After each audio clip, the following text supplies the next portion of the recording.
match, a match that has been put together again. Trish, Lita, and Becky Lynch versus Damage Control. As you guys know, I've been a Damage Control supporter. I went with Damage Control because I'm like, they need a win or they need to break up. That's where I'm at with it. Like, you can't keep. I can't. I don't even know how many pay-per-views they've lost in a row.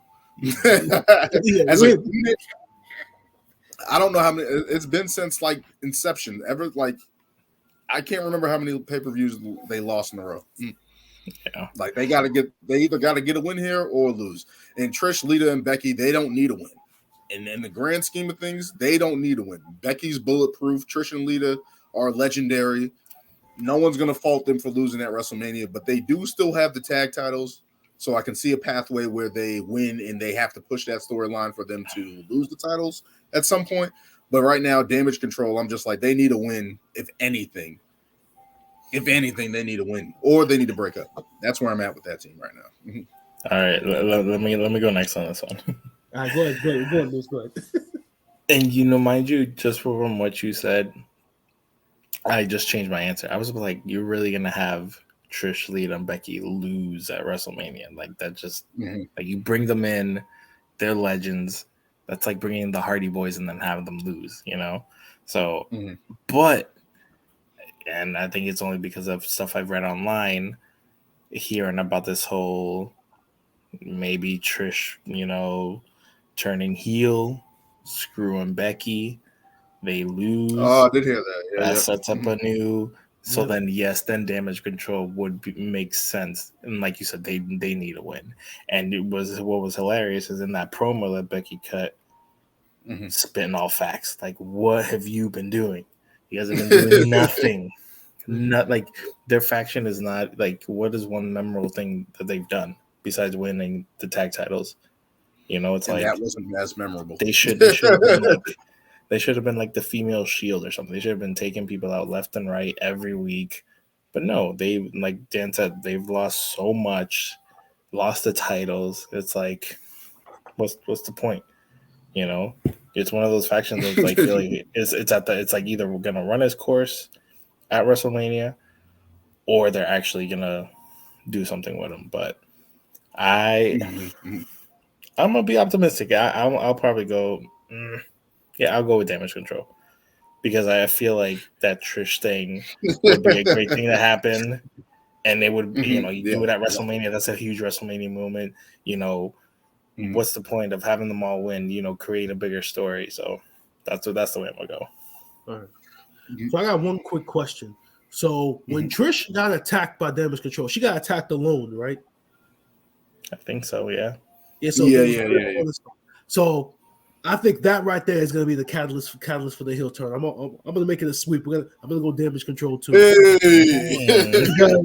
they need it. They're in desperate need of. They do. Because like Daniel said, since they came together at SummerSlam, their momentum has just dropped so significantly.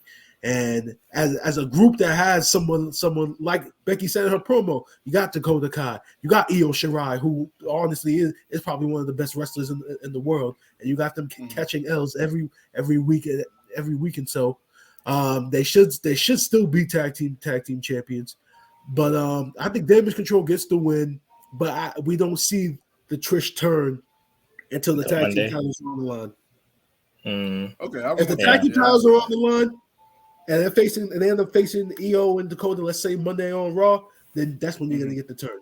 But I just think somehow Damage Control gets the win, probably whether like a grabbing the tights or a sneak pin, something of that matter. That way they get that title match down the line, which then leads to the push turn.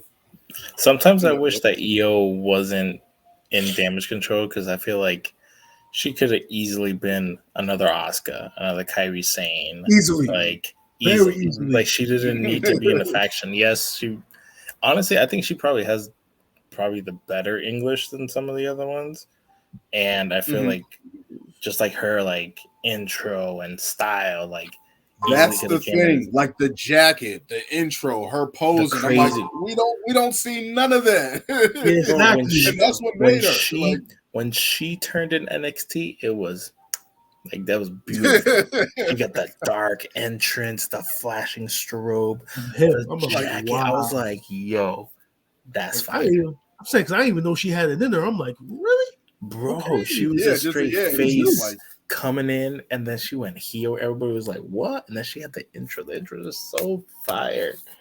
Hey, And then, WWE, I mean, let your Far East superstars be heel. Give me another Yokozuna. Well, Daniel, if they're from the Far East, we don't know if they can communicate with the audiences as well. It's just got to be facial expressions. Let's just do goofy facial expressions and Shinsuke did pretty well, all right? He did do pretty well as a heel. He was in NXT and didn't say anything but "come on." That's all he needed to say. His kicks spoke for everything else. Yeah. Like his intro is legendary, and I'm like, we don't have that. We don't have that. Where is Shinsuke Nakamura? Still in Japan? Is he still? Like we need I want him back. I need him back, yo. His entrance, yes. I miss Shinsuke. I miss Shinsuke. Yeah. Moving is on he hurt? Is he hurt right now? No, he's been wrestling outside. No, he did. He wrestled. Yeah, he did some stuff in Japan, and I think they actually canceled one of his things. No, because you would think with Triple H back in charge, getting him back, getting Nakamura back to where he needs to be, will be a priority. That's why I'm like, I mean, is he hurt? It's been so long since Nakamura's been that high, though. It's been so long, so it's like I don't know. Get him and Rick Boogs back. Like I did not do that. I liked it. Honestly, I like seeing Boogs then his interest in what he's doing right now. Yeah, what he's doing now, I don't like. it. Go back to being Nakamura's guitarist. He's got the dumb guy character right now. It's not even like funny. He's just like wacky and full of energy. Like kind of reminds me of what's his name? Mojo Rawley. Yeah, I don't like that. Not a fan. That's who it reminds me. Just the jock, that's pretty much it. Yeah, like he's huge. The dude's jacked. Like if anything, it's like he reminds me of what's his name? Ravishing Rick Rude.